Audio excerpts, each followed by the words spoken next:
guys. How are we doing? Good night, yes? I know, so fun. All right, big news in my house. My daughter just lost her first tooth. It's a really big deal. It is. When like a kid loses their first baby tooth, they're officially no longer a baby. And she's the first in her class to lose a tooth. So she's been bragging about it. So like all the kids know. They're talking under the monkey bars at the jungle gym. They're like, see that girl over there? She lost her tooth.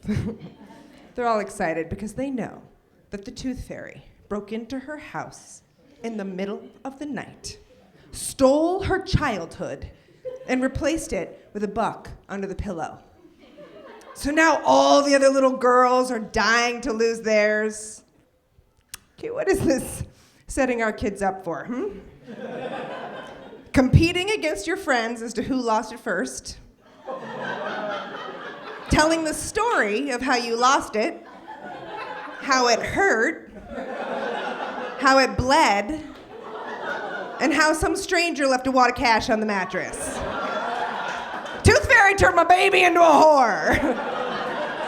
Big news, big news.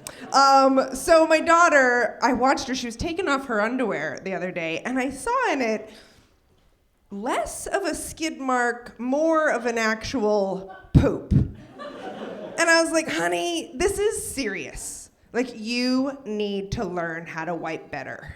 And without hesitating, she said, it's not my poop. It's like, if that's true, this situation just went from bad to worse. Whose poop are you harboring? Like, I really feel like the game Doctor has changed a lot since I was a kid. Do you guys remember playing Doctor when you were little? Right? With your stepdad? Just me. He called it the family practice edition. Do we have any parents out here tonight? Where you at? Where you at? Anyone? Good, good. For the rest of you, anyone who has or had a parent. Wow. We should all be on the same page right now. All right, well, let me tell you, as soon as you become a parent, you discover the power in motivating by counting, right? You guys have the counting parents? My husband uses it all the time for everything, okay? So he'll say to my son, it's bath time, let's go. And my son's like, no. 1, 2, boom, right to bath. He'll say to my daughter, it's bedtime, come on, move it. And she's like, no. 1, 2, boom, right to bed. He'll say to me, pleasure me. And I'm like, no. 1, 2, boom. Just because that's how long he lasts.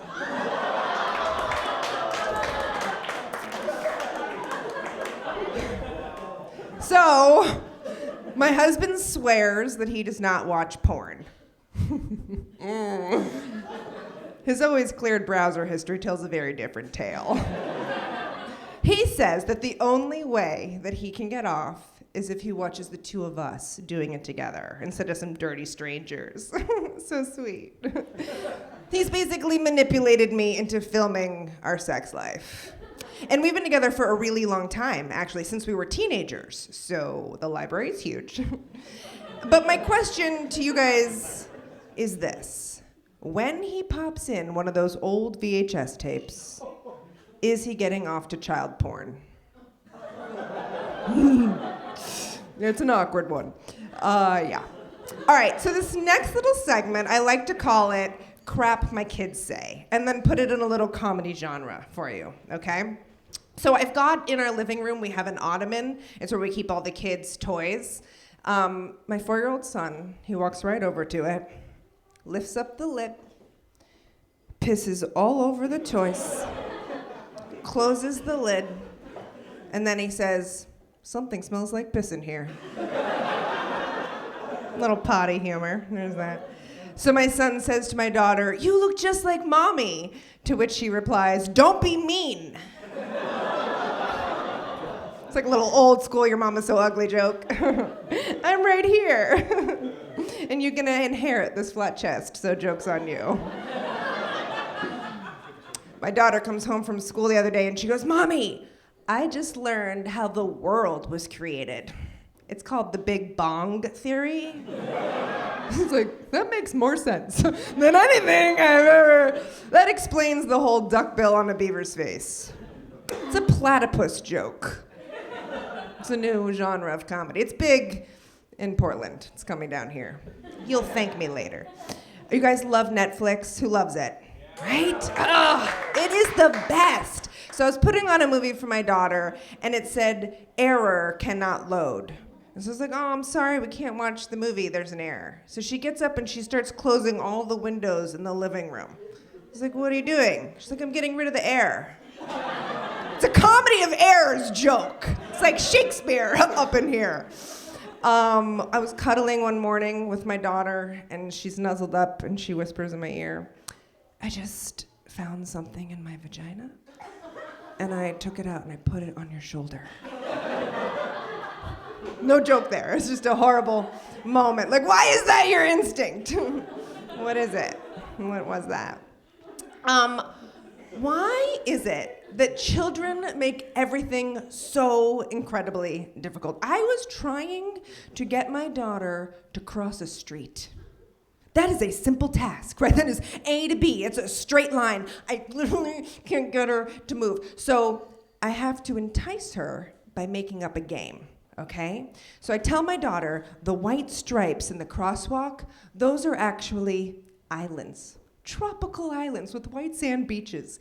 And it is your job to hop as quickly as possible from one island to the next to get safely to the other side without touching any of the surrounding asphalt, because that happens to be swarming with deadly crocodiles. And if so much as a toe even touches that asphalt, a crocodile's gonna eat you and you're gonna die.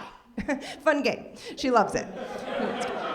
So there we are the other day, okay, at an intersection, waiting to cross the street, all right? On the other side of the street, there is another family that's waiting to cross this direction towards us, okay? That family happens to be of the African American persuasion.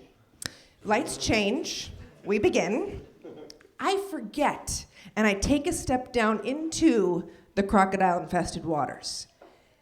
And my daughter, in the loudest voice in the history of mankind, screams at the top of her lungs, whites only! For reals. I freeze. I see this family staring at my blonde-haired, blue-eyed Nazi youth poster child. And my first instinct is to ditch her. And I do. I abandon her in the middle of the intersection. I beeline out to this other family. I make eye contact with them and I go, can you believe this kid? Must have some racist parents. I like to end on that note. It's exactly where I wanted to end it. You guys have been great. This was a super fun night. Thank you so much for having me. I'm Nicole Blaine.